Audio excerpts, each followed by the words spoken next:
শুক্রবার West Yorkshire পুলিশের fraud স্কোয়াডের দায়ের করা অর্থ আত্মসাৎ সংক্রান্ত একটি মামলায় জামিনে থাকা ফিরোজ খান লিডস ক্রাউন কোর্টে হাজির হন সকাল 10:30টায়। একটি কর্পোরেট ব্যাংকের তথ্য জালিয়াতির মাধ্যমে প্রায় 87,000 পাউন্ড হাতিয়ে নিয়েছেন ফিরোজ খান। এরকম অভিযোগের তদন্তে প্রমাণ পেয়েই মামলা দায়ের করে ওয়েস্ট ইয়র্কশায়ার পুলিশের ফ্রড স্কোয়াড।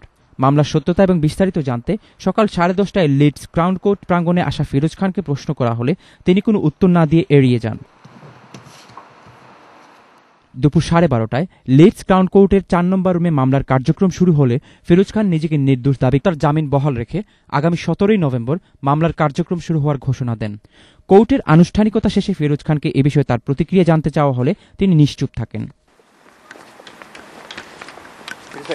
একটা কমেন্ট করবেন, একটা comment, single comment.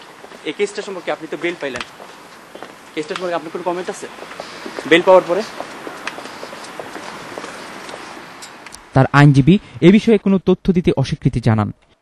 Crown prosecution সূত্রে জানা যায়, মোট 3টি তারিখে ফিরোজ খানের অ্যাকাউন্টে জমা হওয়া 87,000 পাউন্ডের জালিয়াতির অভিযোগেই মামলাটি দায়ের করা হয়। এদিকে বাদী ওয়েস্ট ইয়র্কশায়ার পুলিশের ফ্রড স্কোয়াড সূত্রে জানা যায়, ফিরোজ খান সহ মোট 9 জন মিলে সর্বমোট 850,000 পাউন্ড অর্থ জালিয়াতির মাধ্যমে আত্মসাতের প্রমাণ পেয়েই তারা এই মামলাটি দায়ের করেছেন। প্রায় 87,000 পাউন্ড অর্থ জালিয়াতির মাধ্যমে আত্মসাতের অভিযোগে ফিরোজ খান এখন বিচারের কাঠগড়ায়। তবে একটি বিশেষ চ্যানেলের বিশেষ ব্যক্তি হওয়ার কারণে কমিউনিটির দৃষ্টি থাকবে এই মামলার রায় কি হয় সেটি দেখার জন্য। লিডস ক্রাউন কোর্ট থেকে ফারহান মাসুদ খান, চ্যানেল এস নিউজ।